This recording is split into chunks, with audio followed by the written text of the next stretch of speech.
Everyone files in one by one slowly, 15 players, one ball, and no goalie. 60 rows in the stands, fans fill them all, two teams fight life and limb over the ball. People gathered from near and from afar, they all pile in to watch the great bazaar. From rich to poor, no one missed all the gore, what team they were rooting for was all torn. The biggest match in Athens history, depicted winner was a mystery. Collegiate Rugby Invitational, the sound of the crowd was sensational.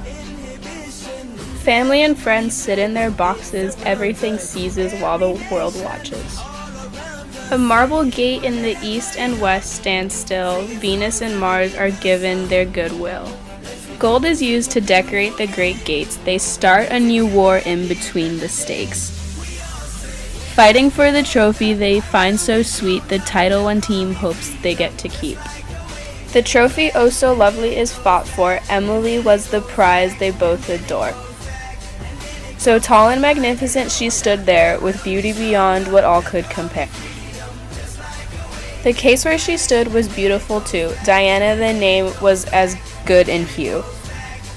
Great as Emily she gives her own strength, the battle begins and goes on at length.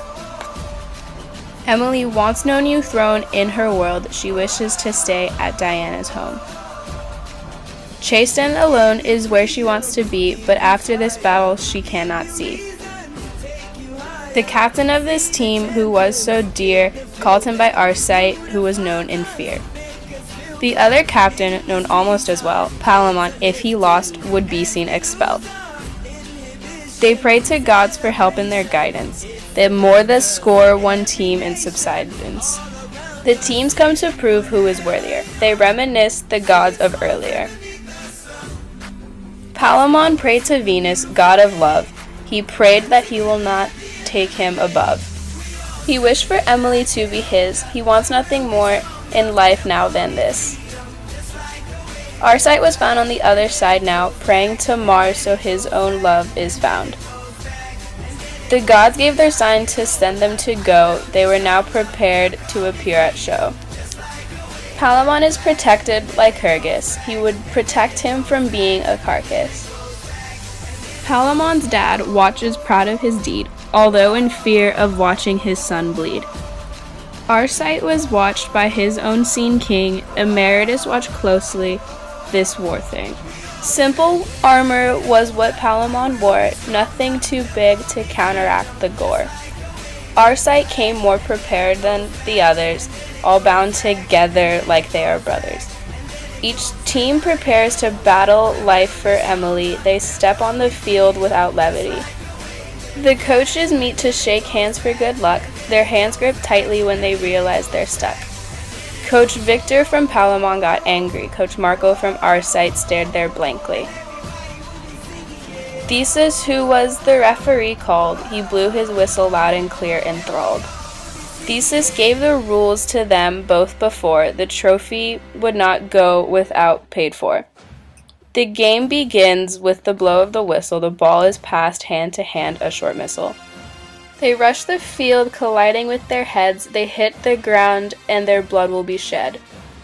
They charge by foot with ball in hand, head on. They match each other in brains and in brawn. Palamon's team begins to fall shortly, like Hergus did his best to help them smartly.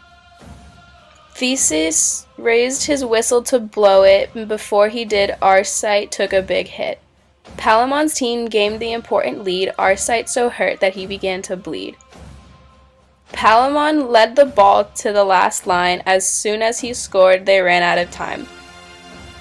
A foul was called for Arcite this time. The hit that he took was seen as a crime.